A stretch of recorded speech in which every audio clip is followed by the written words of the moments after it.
हरे कृष्णा प्रिय श्रोताओं, आप सभी का हमारे YouTube चैनल त्योहार गाइड पर स्वागत है।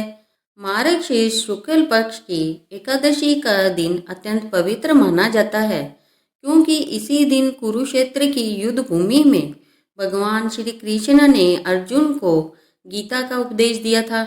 इस दिव्य घटना की स्मृति में हर वर्ष गीता जयंती मनाई जाती है, अर्थात गीता जयंती मोक्षदा एकादशी के दिन मनाई जाती है।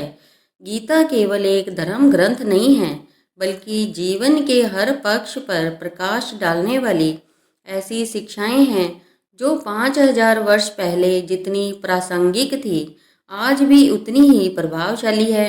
इसलिए इसकी जयंती मनाने का उद्देश्य केवल पूजा करना नहीं, बल्कि गीता के संदेशों को जीवन में उतारना है। दोस्तों, आज इस वीडियो में हम गीता के अध्यायों के विषय में जानेंगे कि आखिर गीता में कितने अध्याय हैं, साथ ही गीता का पाठ करने के क्या नियम हैं, इस विषय में जानेंगे। इस जानकारी के लिए वीडियो में हमारे साथ अंत तक बने रहिएगा, जिससे कि आपको सही और सटीक जानकारी प्राप्त हो पाए। हिंदुओं का धर्म ग्रंथ है 4 वेद, वेदों का सार है उपनिषद और उपनिषदों का भी सार है गीता। गीता सभी ग्रंथों का सार यानी कि निचोड़ है। इसलिए श्रीमद् भागवत गीता हिंदुओं का सर्वमान्य ग्रंथ है। इसे वेद और उपनिषदों का पॉकेट संस्करण भी कह सकते हैं। महाभारत के 18 अध्यायों में से एक भीष्म पर्व का हिस्सा है भगवत गीता। गीता में भी कुल 18 अध्याय है। 18 अध्यायों के कुल श्लोकों की संख्या 700 है। तो दोस्तों, चलिए हम गीता के 18 अध्यायों में क्या लिखा है, इस विषय में जानते हैं। दोस्तों, गीता का पहला अध्याय अर्जुन विषाद योग नाम से है। इस अध्याय में दोनों सेनाओं के प्रधान शूरवीरों की गणना, सामर्थ्य और शंख ध्वनि का कथन है। अर्जुन द्वारा सेना के निरीक्षण का प्रसंग और अपने ही बंधु बांधवों को सामने खड़ा देख करके मोह से व्याप्त हुए अर्जुन के कायरता, स्नेह और शोक युक्त वचन है। इसमें अर्जुन कहते हैं कि यदि मैं अपने ही बंधुओं को मारकर विजय भी प्राप्त कर लेता हूँ तो यह मुझे सुख नहीं पश्चाताप देगी। गीता के दूसरे अध्याय को सांख्य योग के नाम से जाना जाता है। इसमें श्री कृष्ण कहते हैं कि इस असमय यह बात करना उचित नहीं है, क्योंकि अब तो सामने युद्ध थोप ही दिया गया है। अब अगर तुम नहीं लड़ोगे तो मारे जाओगे। अर्जुन इस तरह से युद्ध को छोड़कर जाने की बात कहते हैं। तब श्री कृष्ण कहते हैं कि अब युद्ध से विमुख होना नपुंसकता और कायरता कहलाएगी। इसी चर्चा में श्री कृष्ण अर्जुन को आत्मा की अमरता के बारे में भी बताते हैं और यह कहते हैं कि आत्मा का कभी वध नहीं किया जा सकता, और तू जिनके मारे जाने के शोक करने की बात कर रहा है वह उनका शरीर है, जिसे आज नहीं तो कल मर ही जाना है। इसलिए जय पराजय, लाभ हानि और सुख दुख को समान समझकर उसके बाद युद्ध के लिए तैयार हो जाओ। इसी अध्याय में श्री कृष्ण संख्य योग और स्तर बुद्धि पुरुष के लक्षण का वर्णन करते हैं। गीता का तीसरा अध्याय कर्म योग के नाम से जाना जाता है। इसमें ज्ञान योग और कर्म योग के अनुसार जीवन में अनासक्त भाव से नियत कर्म करने की श्रेष्ठता का निरूपण किया गया है। इसमें कर्मों का गंभीर विवेचन किया गया है।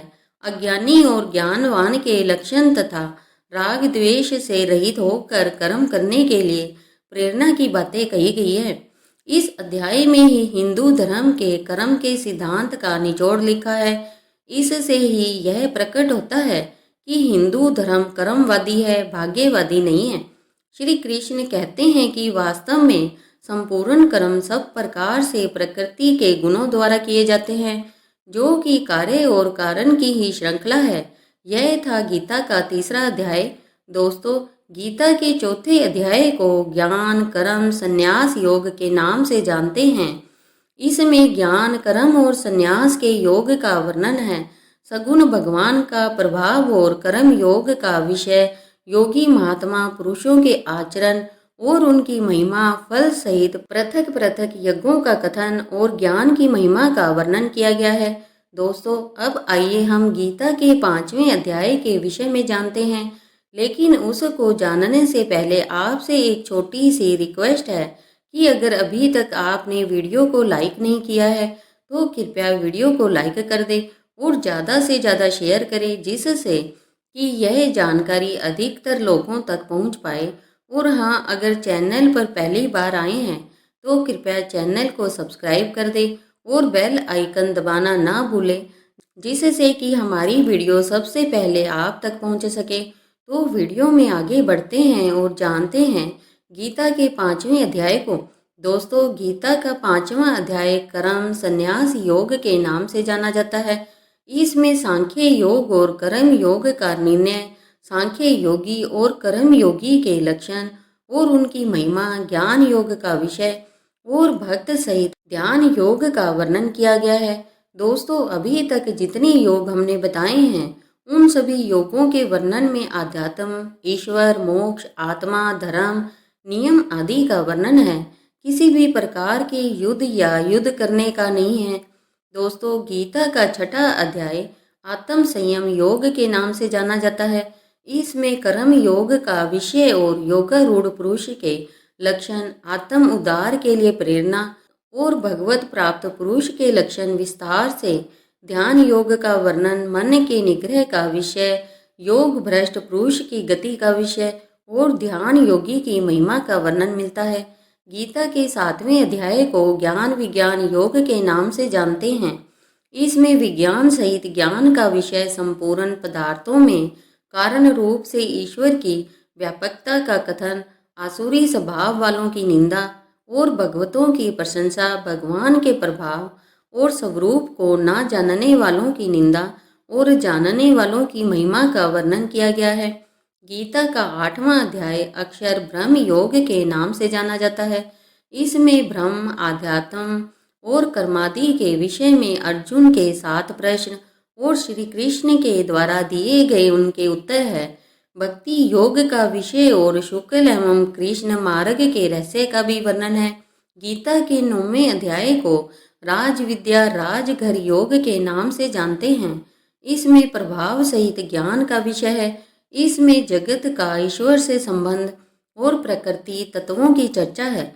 इसमें जगत की उत्पत्ति का विषय, भगवान का तिरस्कार करने वाले आसुरी प्रकृति वालों की निंदा और दैवी प्रकृति वालों के भगवत जन का प्रकार, सर्वात्म रूप से प्रभाव सहित भगवान के स्वरूप का वर्णन, सकाम और निष्काम उपासना का फल और निष्काम भगवत भक्ति की महिमा का वर्णन है। दोस्तों, गीता का 10वां अध्याय विभूति योग के नाम से जाना जाता है। इसमें भगवान की विभूति और योग शक्ति का कथन तथा उसके जानने का फल और प्रभाव सहित भक्ति योग का कथन, अर्जुन द्वारा भगवान की स्तुति तथा विभूति और योग शक्ति को कहने के लिए प्रार्थना, भगवान द्वारा अपनी विभूतियाँ और योग शक्ति का वर्णन है। विभूति अर्थात सिद्धियाँ और शक्तियाँ। दोस्तों, गीता का 11वां अध्याय विश्व रूप दर्शन योग के नाम से जानते हैं। इसमें विश्व रूप के दर्शन हेतु अर्जुन की प्रार्थना, भगवान द्वारा अपने विश्व रूप का वर्णन, संजय द्वारा धृतराष्ट्र के प्रति विश्व रूप का वर्णन, अर्जुन द्वारा भगवान के विश्व रूप का देखा जाना और उनकी स्तुति करना, भगवान द्वारा अपने प्रभाव का वर्णन और अर्जुन को युद्ध के लिए उत्साहित करना, भयभीत हुए अर्जुन द्वारा भगवान की स्तुति और चतुर्भुज रूप का दर्शन कराने के लिए प्रार्थना, भगवान द्वारा अपने विश्व रूप के दर्शन की महिमा का कथन तथा चतुर्भुज और सौम्य रूप का दिखाया जाना, बिना अनन्य भक्ति के चतुर्भुज रूप के दर्शन की दुर्लभता का और फल सहित अनन्य भक्ति का वर्णन है। गीता के 12वें अध्याय का नाम भक्ति योग है। इसमें साकार और निराकार के उपासकों की उत्तमता का निर्णय और भगवत प्राप्ति के उपाय का वर्णन किया गया है और इसमें भगवत प्राप्त पुरुषों के लक्षण बताए गए हैं। गीता के 13वें अध्याय को क्षेत्रक विभाग योग के नाम से जानते हैं। इसमें ज्ञान सहित क्षेत्रक के विषय का वर्णन है और ज्ञान सहित प्रकृति पुरुष के विषय का विशद वर्णन किया गया है, अर्थात स्थिति ज्ञान, आत्मा, परमात्मा और पंच तत्वों का रहस्यमय ज्ञान इस अध्याय में है। गीता का 14वां अध्याय है गुण त्रय विभाग योग। इसमें ज्ञान की महिमा और प्रकृति पुरुष से जगत की उत्पत्ति का वर्णन है। सत रज तम तीनों गुणों का विषय का विशद विवेचन है। इसके अलावा भगवत प्राप्ति का उपाय और गुणातीत पुरुष के लक्षण बताए गए हैं। गीता के 15वें अध्याय को पुरुषोत्तम योग के नाम से जानते हैं। इसमें संसार को उल्टे वृक्ष की तरह बताकर भगवत प्राप्ति के उपाय बताए गए हैं। इसमें जीवात्मा के विषय का विशद विवेचन और प्रभाव सहित परमेश्वर के स्वरूप का वर्णन किया गया है और इसमें क्षर अक्षर पुरुषोत्तम के विषय के भी विशद वर्णन है। दवासुर संपत्ति भाग योग यह है गीता का 16वां अध्याय। इसमें फल सहित देवी और आसुरी व्यक्ति और संपदा का कथन किया गया है। आसुरी संपदा वालों के लक्षण और उनकी अधोगति का वर्णन भी इस अध्याय में मिलेगा। इसके अलावा शास्त्र विपरीत आचरणों को त्यागने और शास्त्रानुकूल आचरणों के लिए प्रेरणा दी गई है। श्रद्धा त्रय विभाग योग के नाम से जाना जाता है। गीता का 17वां अध्याय। इसमें श्रद्धा का और शास्त्र विपरीत घोर तप करने वालों के विषय का वर्णन है। इसमें आहार यज्ञ तप और दान के पृथक पृथक भेद बताए गए हैं। इसके अलावा ओम तत्सत के प्रयोग की व्याख्या करी गई है। गीता का 18वां अध्याय है मोक्ष संन्यास योग। इसमें त्याग का विषय का वर्णन, कर्मों के होने में सांख्य सिद्धांत का कथन, तीनों गुणों के अनुसार ज्ञान कर्म कर्ता बुद्धि दत्ति और सुख के पृथक पृथक भेद का वर्णन है। फल सहित वरण धर्म के विषय का वर्णन, ज्ञान निष्ठा का वर्णन, भक्ति सहित कर्म योग के विवेचन और अंत में श्री गीता जी के महात्म्य का वर्णन इस अध्याय में किया गया है। कहा जाता है कि गीता जयंती के दिन गीता का नियमित पाठ जीवन में मुक्ति मोक्ष शांति और ज्ञान प्रदान करता है। जो लोग जीवन में समस्याओं तनाव और उलझनों का सामना कर रहे हों उनके लिए गीता के श्लोक मार्गदर्शन का कार्य करते हैं। इन उपदेशों की यही दृढ़ता और आश्वासन गीता को अन्य ग्रंथों से अलग बनाते हैं।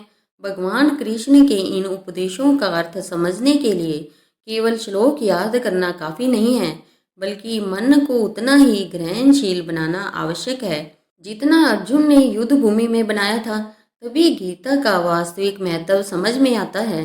दोस्तों, गीता से हमें यह ज्ञान मिलता है कि व्यक्ति को केवल अपने काम और कर्म पर ध्यान देना चाहिए। साथ ही कर्म करते समय इस बात का ध्यान रखना चाहिए कि हम जो भी कर्म कर रहे हैं उसका फल भी हमें निश्चित ही प्राप्त होगा। गीता हमें बताती है कि जीवन क्या है और इसे कैसे जीना चाहिए, आत्मा और परमात्मा का मिलन कैसे होता है, अच्छे और बुरे की समझ क्यों जरूरी है। इन सभी गूढ़ सवालों के जवाब हमें गीता में ही प्राप्त होते हैं। लेकिन सवाल यह है कि गीता का पूर्णतः ज्ञान हमें कैसे मिल सकता है और इसे हमें कितनी बार पढ़ना चाहिए, क्या नियम है इसको पढ़ने के। दोस्तों, गीता या फिर किसी भी पाठ से ज्ञान को प्राप्त करने के 4 स्तर होते हैं: श्रवण या पठन ज्ञान, मनन ज्ञान, निधि ध्यासन ज्ञान और अनुभव ज्ञान। इन चारों स्तर से गुजरने के बाद ही किसी भी ज्ञान की प्राप्ति हमें होती है और इससे समुचित लाभ होता है। इसका अर्थ यह है कि आप पहले पढ़ते या सुनते हैं, इसके बाद पढ़े सुने ज्ञान के बारे में चिंतन और मनन करते हैं। यदि वह आपको ठीक और उपयोगी लगता है तब उसका अभ्यास कर उसे अपने जीवन में उतारते हैं और आखिर में उस ज्ञान का प्रतिफल आपको मिलता है। किसी भी ज्ञान को आप पढ़कर या सुनकर छोड़ देंगे, उसे अपनाएंगे नहीं तो उसका फल आपको कैसे मिलेगा। यही बात गीता पर भी लागू होती है। जब हम गीता पढ़कर उसके उपदेशों को जीवन में उतारेंगे तो निश्चित ही हमें अच्छे परिणाम मिलेंगे। दोस्तों, जब हम पहली बार गीता पढ़ते हैं तो इसे हम एक अंधे व्यक्ति के रूप में पढ़ते हैं, यानी हमें केवल इतना ही समझ आता है कि कौन किसके पिता है, कौन किसकी बहन और कौन किसका भाई है। पहली बार गीता पढ़ने पर इससे ज़्यादा कुछ भी समझ में नहीं आता। जब हम दूसरी बार गीता पढ़ते हैं तो मन में कुछ सवाल जागृत होते हैं कि ऐसा क्यों किया गया, ऐसा क्यों हुआ। जब हम तीसरी बार गीता पढ़ेंगे तो इसके अर्थ को समझने लगेंगे। हालांकि हर व्यक्ति को इसका अर्थ अपने तरीके से ही समझ आएगा। और जब हम चौथी बार गीता का पाठ करेंगे तो हर एक पात्र से संबंधित भावनाओं को समझ पाएंगे। जैसे अर्जुन के मन में या दुर्योधन के मन में क्या चल रहा है। पांचवी बार गीता को पढ़ने से पूरा कुरुक्षेत्र हमारे मन में खड़ा हो जाता है और हमारे मन में अलग अलग कल्पनाएं होती है। छठवीं बार गीता पढ़ने से हम भगवान को अपने सामने अनुभव करने लगते हैं और हमें ऐसा लगता है कि भगवान हमारे सामने यह सब बता रहे हैं। आठवीं बार गीता को पढ़ने से हमें यह पूर्णतः एहसास हो जाता है कि कृष्ण कहीं बाहर नहीं है बल्कि हमारे भीतर ही है और हम उनके भीतर है। श्रीमद् भागवत गीता का पाठ करने के कुछ नियम हैं। उन नियमों के अनुसार ही हमें इसका पाठ करना चाहिए। इसमें भागवत गीता पढ़ने के लिए सुबह का समय सबसे उत्तम माना जाता है, क्योंकि इस समय मन, मस्तिष्क और वातावरण में शांति व सकारात्मकता होती है। गीता का पाठ हमेशा स्नान करने के बाद और शांत चित्त से करना चाहिए।